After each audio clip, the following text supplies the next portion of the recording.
Okay, well, this is my first video. I've never really done a video before, and I'm probably super effing boring. But I guess I just want to talk about Trayvon Martin and how I feel about that.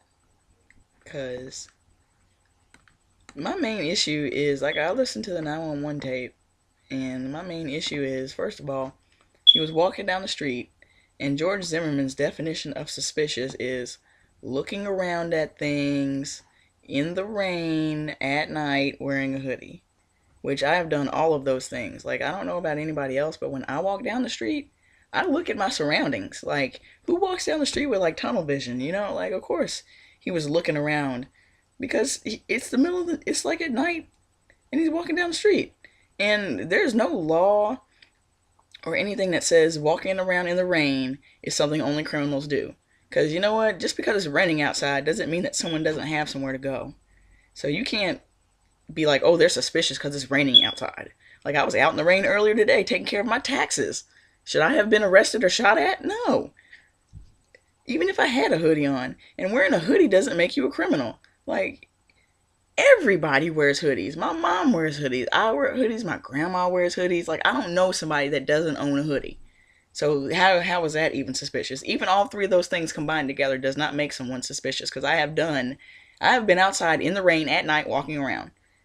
And I wasn't on no bullshit. You know what I'm saying? Like, I was going to the store to get, like, a cigarette or something. Like, come on.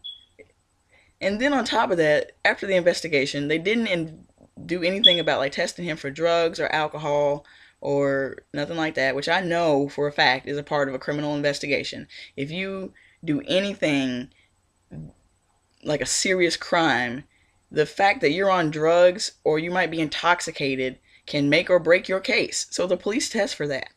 They always do. I've never heard of them just being like, hey, did you shoot this guy? Yeah, I shot him. Well, it was self-defense though. Oh, okay, well that's fine, you can go. Like, who does that? No, that's not... Even when I lived in Florida, no one ever approached any kind of crime like that I ever heard of.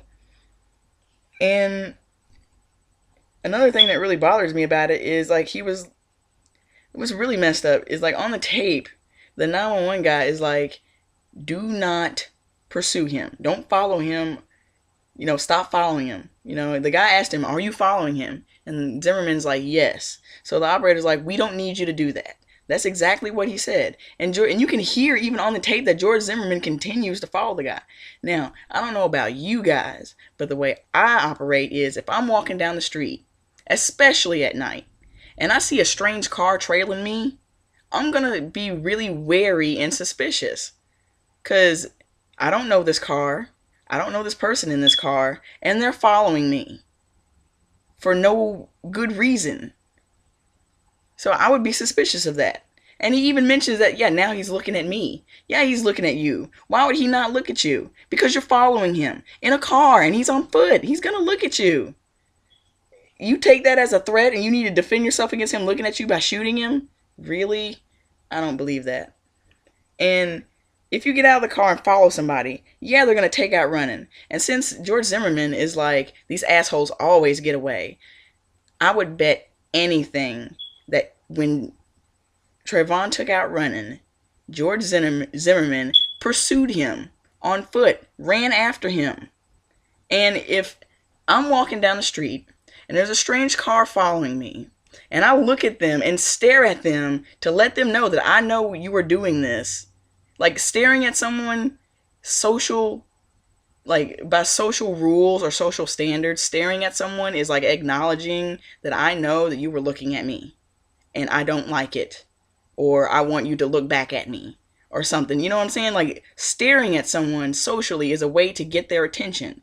So if I'm walking down the street and somebody's following me and I look at them and give them that weird death look stare, like what the fuck stare, and you get out of your car and then follow me on foot, of course I'm going to try to get away from you. I'm going to run away.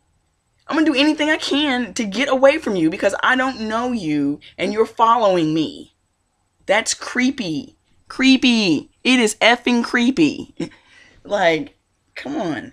So, of course he ran.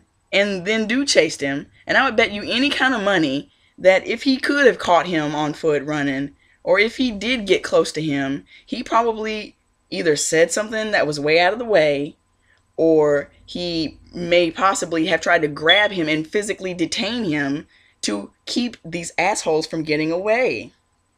You know, until the police arrive so they can question Trayvon and try to find a reason to lock him up, basically.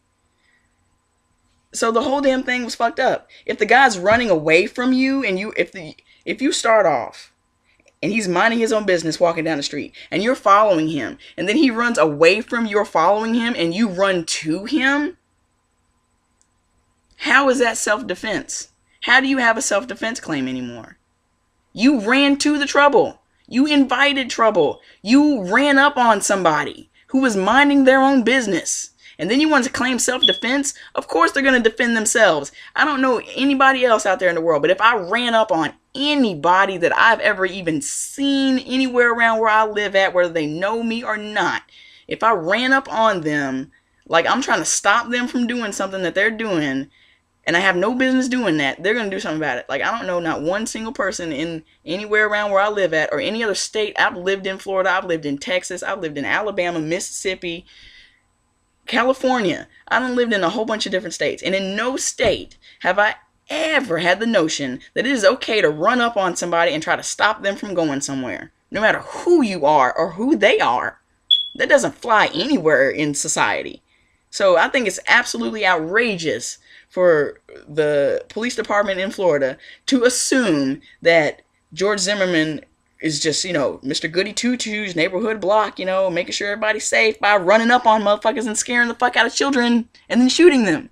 Like, come on, this is bullshit.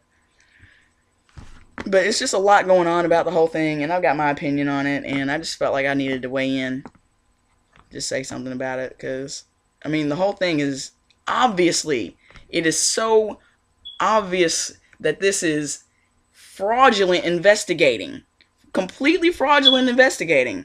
And it's absolutely obvious that George Zimmerman was wrong. How do you approach someone who's minding their own business and then get to, like, angry that they're attacking you? Like, fuck that shit. That's crazy.